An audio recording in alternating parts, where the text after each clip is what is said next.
अब हम परमपिता परमेश्वर जी का एक सत्संग है, बहुत सारे उसमें पॉइंट है भाई और बहनों, क्योंकि हमने तो अपने ज्ञान योग को मजबूत करना है। हमने तो सच्चाई को समझकर अपना विश्वास अपने गुरु जी के चरणों में जो है दृढ़ करना है। हमने नहीं करनी है वो गलतियां जो गलतियां हम युगों युगों से करते आ रहे हैं, जो गलतियां हम लोगों के बहकाव में आके जन्म जन्मांतरों से करते आ रहे हैं, भगवान को हम नाराज करते आ रहे हैं। अब हम गलती नहीं करेंगे। हमारे लिए दो कोटि के जीव हैं, हमारे गुरु को छोड़कर बाकी सब, चाहे उनके माता पिता हो, चाहे उनकी पत्नी हो, चाहे उनके बेटा बेटी भाई बंधु कोऑर्डिनेटर कोई भी क्यों ना हो, सब के सब दो कोटि के जीव हमारे लिए। हमारे लिए केवल हमारा गुरु है और कुछ नहीं है प्रथम। बाकी अगर कोई नियम मर्यादा में है, गुरु को भगवान मानता है, तो कहते हैं परमात्मा इष्ट मिले और मन मिले, मिले सकल सब रीत, कहे कबीर ता जाइए रह संतन की प्रीत। इसके अलावा केवल हम उन्हीं भक्तों की संगति करेंगे जिनके आचार विचार व्यवहार, जिनका भगवान, जिनका इष्ट, जिनकी मान मर्यादा मेल खाती होगी। हम नहीं जाते इन आश्रमों में। आगे देखना परमात्मा का सत्संग सभी भाई बहन सुनेंगे, क्योंकि हमने ज्ञान आधार से अपने आप को मजबूत करना है। तो सत्संग है परमात्मा का, 3-4 मालिक ने उसमें भेद दिए हुए, हमने समझना है। ये सत्संग कोई टाइम पास के लिए नहीं किए भगवान ने, ये सत्संगों में बहुत रहस्य होते हैं परमात्मा के। तो ये सत्संग है परमात्मा का, सुनिए। अब नाम भी ले लेते हैं, लेकिन वो पुरानी जो साधनाएं हैं, जो क्रियाएं मन में समारी है, वो भी साथ करते रहते। एक दिन नामदेव जी जा रहे थे, आरती मंदिर में हो रही थी। इतने आत्म विभोर हो गए, पंडित जी तो ऐसे वो घंटियां बजा रहे थे, और नामदेव जी ने जूते निकाल लिए दोनों अपने, और जूतों को लगे बजाने, और बजाते बजाते उन पंडितों के बीच में पहुंच गया। जैसे मंदिर की दर्शन करने के लिए मूर्ति के निकट पंडितों के बीच में घुस गया। उन्हें देखा कि कौन आ गया, छोटी जाति का, हाथ में जूते ले रहा, पकड़ के बाजू से और मंदिर के पीछे पटक दिया जाकर, किसने आरती में बाधा कर दी। कहते हैं भगवान कबीर साहब ने उस मंदिर का मुंह फेर दिया नामदेव की तरफ।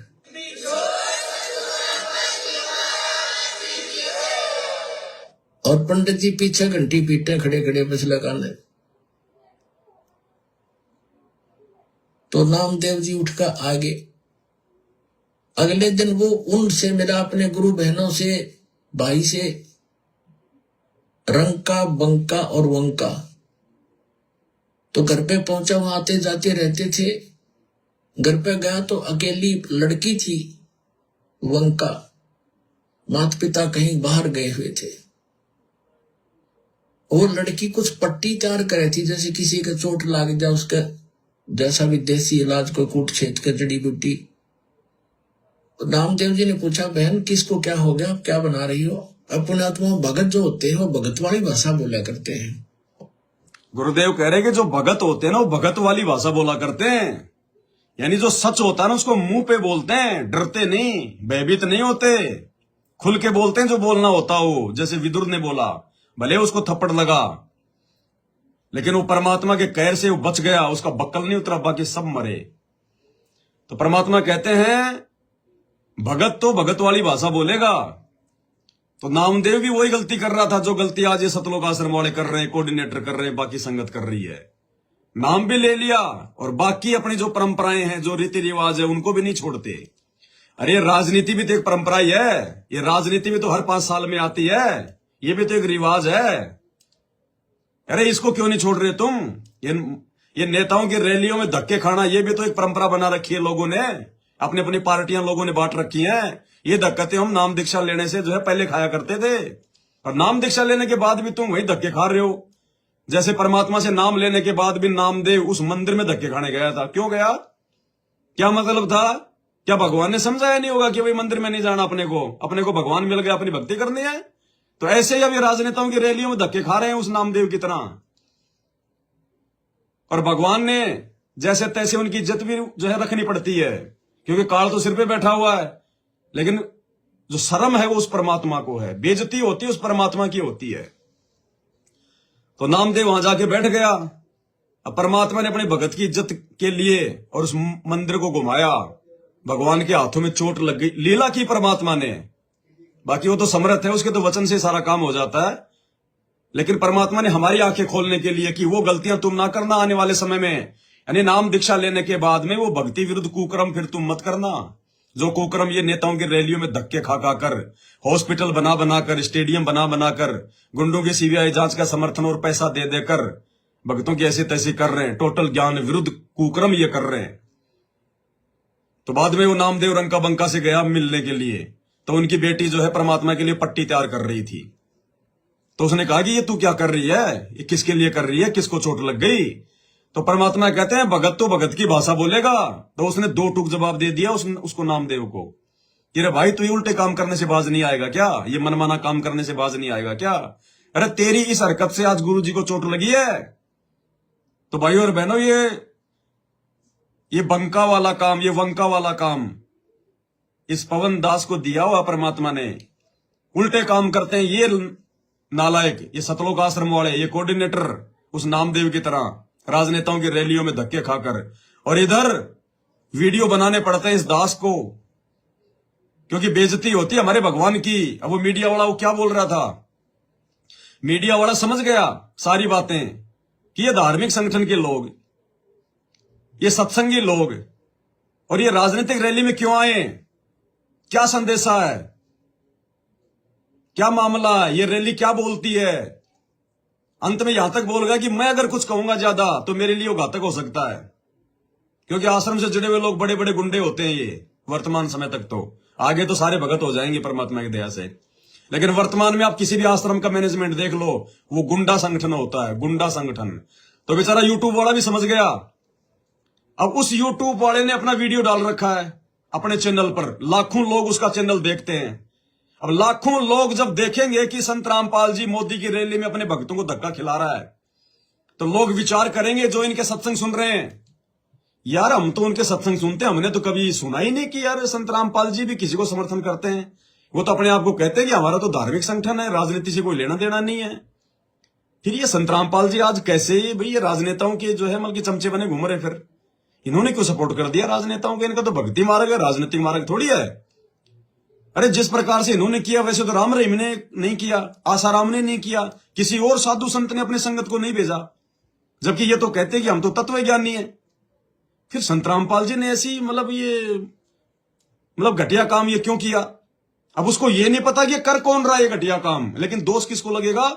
परमात्मा को। जो मैं पूत कपूत हूं बहुर पिता को लाज। बेटा बेटी उल्टे कर्म कर देते हैं, लेकिन माता पिता को उसकी बेइज्जती सहन करनी पड़ती है। तो उस नामदेव वाला सा काम ये कर रहे हैं आज ये, और दास को भोगना पड़ रहा है कि भाई और बहनों, आप और हमें तो बचना है। जगत वाला भी यदि ऐसी कोई बात करता है, कोई सवाल करता है हमारे गुरु जी के ऊपर, तो दो टूक जवाब देना है कि ये सारे कुकर्म उनके बेटा बेटी कर रहे हैं अपने धार्मिक धंधे के लिए, संत रामपाल जी का कोई रोल नहीं है इसमें। तो बंका जो है पट्टी तैयार कर रही थी परमात्मा के लिए, और नामदेव ने जब उससे पूछा कि तू ये पट्टी तू ये किसके लिए जो है बना रही है, तो उसने दो टूक जवाब दिया। तो परमात्मा कहते हैं भगत तो भगत वाली भाषा बोलेगा। जैसे हम सत्सेवक दो टूक जवाब देते हैं इनको ज्ञान आधार से, और बाकी संगत उनके तलवे चाट रही है। कोई नहीं बोलता उन आश्रमों में उल्टे कुकर्म देखकर भी। क्या इन आश्रमों में जारी संगत को पता नहीं है कि हॉस्पिटल बन रहा है? क्यों भाई? अरे गुरुजी ने तो आज तक जितने भी लोगों को ठीक किया अपनी भक्ति से ठीक किया, हॉस्पिटल से थोड़ी किया है। तुम हॉस्पिटल क्यों खोल रहे हो भाई? एक भी माई के लाल की बोलने की हिम्मत नहीं उन आश्रमों में, एक की भी। इसलिए परमात्मा यहां संकेत कर रहे हैं, ये अंतर्यामी है, जरूरी नहीं है कि ये जेल से ही बोलेंगे आज। ये पहले का सत्संग है, ये अंतर्यामी है, इसको आगे का पता होता है। उस आधार से परमात्मा ने संकेत किया है कि भगत तो भगत वाली भाषा बोलेगा। जैसे विदुर था महाभारत के युद्ध में, उसने एक इंसान वाली भाषा बोली। जब द्रौपदी को नंगा किया जा रहा था, तो जो बड़े बड़े जो भगत बड़े बैठे थे, जो गुरु बने बैठे थे, वो तो देख रहे थे चुपचाप कि ये कब नंगी हो और कब हम इसको देखें, ये कब नंगी हो। और विदुर ने जो कहना था कह दिया कि रे नालायक, इतिहास को क्या जवाब देगा? ये द्रौपदी ये तुम्हारी भी तो बहन बेटी है, जैसी इनकी वैसी तुम्हारी। तुम तो अपनी इज्जत उतार रहे हो। तू इसको नंगा करेगा तो तू तो अपने आप को नंगा कर रहा है। कल को भारत वंश का इतिहास क्या देखेगा, क्या कहेगा तुम्हें? उसने सच कहा, और सच कहा तो विदुर को दुर्योधन ने थप्पड़ मारा, दुशासन ने। वो थप्पड़ खा लिया, सच बोल दिया, बच गया, और बाकी सबके बक्कल उतरे। तो परमात्मा कह रहे भगत तो भगत वाली भाषा बोलेगा। तो आज ये भगत वाली भाषा केवल संत रामपाल जी की संगत में सत्सेवक बोल रहे हैं, बाकी सारे सतलोक आश्रमों से जुड़े हुए भगत चापलूसी कर रहे हैं। पता है उन लोगों को, मेरे वीडियो सब देखते हैं, हर भगत को मेरा नाम पता है, हर भगत ने मेरे वीडियो देखे हैं, लेकिन उनको डर है उनको बिना ज्ञान के कि कहीं ये पवनदास जैसी हालत हमारी ना कर दें, कहीं पवनदास की तरह हमारी पिटाई ना कर दें, हमारे ऊपर मुकदमे ना कर दें, हम तो बर्बाद हो जाएंगे, हमारे बच्चे बर्बाद हो जाएंगे। क्यों? उनको अपने गुरु पर विश्वास नहीं है। भक्तों को, भक्तों ने ज्ञान को आधार नहीं बनाया। केवल परमात्मा की हंस आत्मा है, सत्सेवक है, जो भी बोलते हैं ठोक के बोलते हैं, दो टूक जवाब देते हैं, 10 वीडियो बनाते हैं, ठोक के भेजते हैं सबको आगे। तो क्या कह रहे परमात्मा? किसको क्या हो गया, क्या बना रही हो? अपने आत्मा भगत जो होते हैं वो भगत वाली भाषा बोला करते हैं। और लड़की बोली, भाई नामदेव तू चल रहा है मनमुखी, अपने हिसाब से चलता है भाई, तू आगा पीछा नहीं देखता। तेने क्या जरूरत थी उन पंडितों के बीच में जाके खसण की? जब तेरी बेइज्जती देखी नहीं गुरुजी।